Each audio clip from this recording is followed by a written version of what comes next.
Welcome to Water Myth Busters channel. The channel exists to make water info simple, accurate, and useful by using evidence, and help people to highlight real-world water challenges. Today, we examine China's expanding renewable energy projects on the Tibetan Plateau, where massive solar farms now join decades of hydropower development, affecting long-standing nomadic grazing communities. Picture this, somewhere on the northeastern edge of the Tibetan Plateau, up where the air is incredibly thin and the sky is just impossibly blue, a woman named Dalma is herding her yaks. But here's the catch. She isn't driving them across wide-open grasslands. She's weaving them through endless rows of solar panels. Literally, row after row, stretching way farther than the eye can see. Today on this explainer, we're unpacking a story that is, quite frankly, incredibly complicated. See, China is building something absolutely staggering up on the roof of the world. Renewable energy on a scale that human history has never seen. But for the communities who have called this high plateau home for millennia, well, they're living a reality that is far more ambiguous. Let's dive right in. Think about a landscape where families have grazed their animals for countless generations. Now, in a very real sense, a lot of that land belongs to massive energy companies. As Dalma, that Tibetan nomad I just mentioned, told a researcher recently, quote, "I am used to herding on open grasslands. Now I herd between solar panels. It feels strange to me," end quote. And to really grasp how we arrived at this strange new reality, we have to understand the literal ground she's standing on. The Tibetan Plateau is simply one of the most extraordinary places on Earth. We're talking about an average elevation between 4,000 and 5,000 meters. It is the highest plateau on the planet. And for more than 8,000 years, Tibetan nomads, known as the Drokpa, have grazed yaks and sheep across these harsh, high-altitude plains. Now, this isn't just basic survival or subsistence living.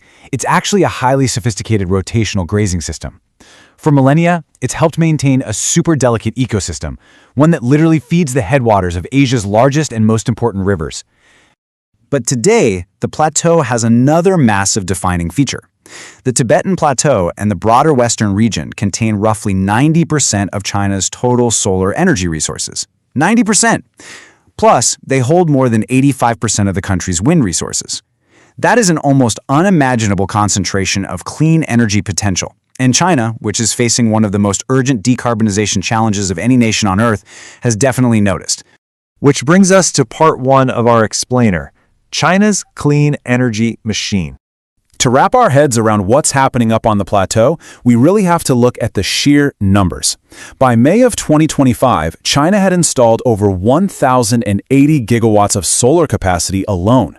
That is well over a terawatt of solar power. It's an absolute game changer. And then add to that another 570 gigawatts of wind capacity. The rhythm of this expansion is just relentless, and it's heavily concentrated in these western provinces. Why? Well, because they have vast amounts of open land, intense high-altitude sunshine, and incredibly strong, consistent winds. But actually, this next number is probably the most staggering one of all. 278 gigawatts. That is the amount of brand new solar capacity China added in 2024 alone. Let's put that into perspective for a second. That is more than the entire cumulative solar capacity that the United States has ever built in its history, and China added it all in just 12 months. So when you combine all of that, China now holds 44% of the entire world's operating utility-scale solar and wind capacity. We are literally watching the fastest energy transformation in human history unfold, far outpacing the US, the EU, and India combined.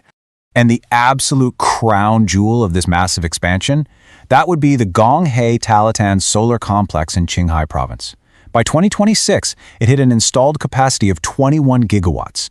Now get this, the footprint covers 609 square kilometers. To give you a sense of scale, that's roughly the size of the entire city of Chicago, or about 7 times the size of Manhattan. All of that tucked inside a single fence line containing over 7 million solar panels. Part 2. The land beneath the panels. So you might be wondering, who actually owns the land beneath all these sprawling projects, and how are the local nomads involved? Well, to get that, we have to understand property rights in China. Private land ownership just doesn't exist there. All land is owned either by the state or collectively. But back in the early 2000s, the government issued 50-year grassland use certificates to individual Tibetan families. This gave them the legal right to graze and lease the land until right around the year 2050. Fast forward to today, and energy companies are acquiring roughly 25-year leases for these exact same lands. Now, fieldwork conducted by researchers like Sangay Tashi reveals a deeply uneven playing field here. Nomads are often handed contracts written in highly complex Chinese legal language that they just can't read. Negotiations are usually exclusive, behind closed doors, involving only a few household heads. And the compensation? It's heavily weighted as a one-time lump sum payment of about 3,000 to 4,000 yuan per mu. In US dollars, that's roughly $400 to $500 for a sixth of an acre.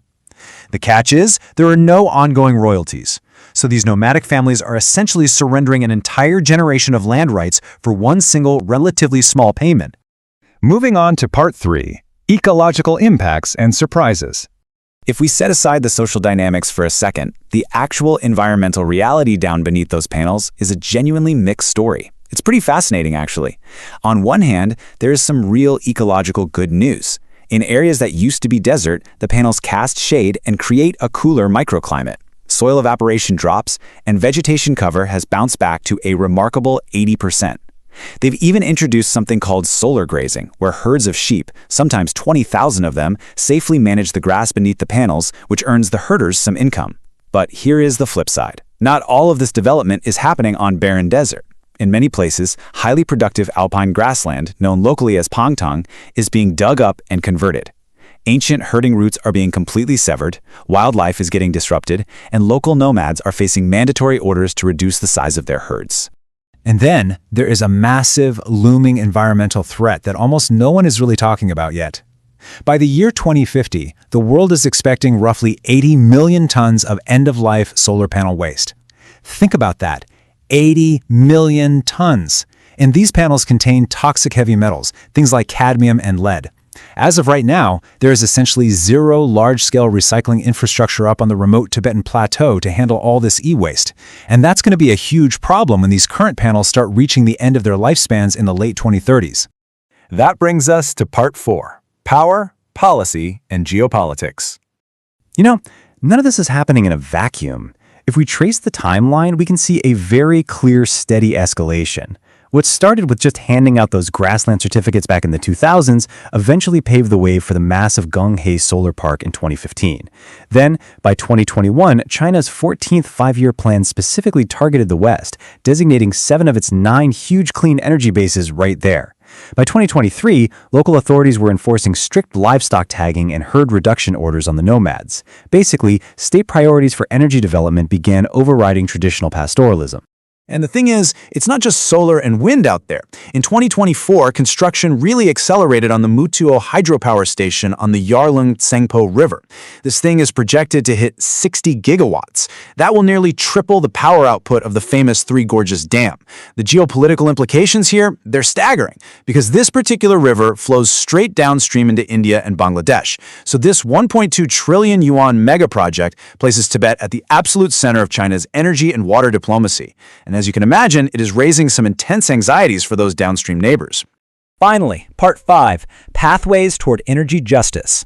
Look, the global imperative to decarbonize is undeniably urgent, and frankly, it does require this kind of massive, unprecedented scale. But researchers have outlined 6 very specific, actionable steps to balance that scale with the rights of the local people. Number 1, ensure free, prior, and informed consent and do it in local languages. 2, get rid of those one-time payments and replace them with ongoing revenue sharing. 3, strictly limit solar development to actual barren land so we protect the productive pengtang. 4, plan and fund regional e-waste recycling right now before it's too late. 5, require totally transparent social impact assessments. And number 6, preserve those nomadic land rights and end any coercive labor transfer programs. And that brings us to a profound, totally unresolved horizon. The millions of solar panels being installed today generally have a lifespan of about 25 to 30 years.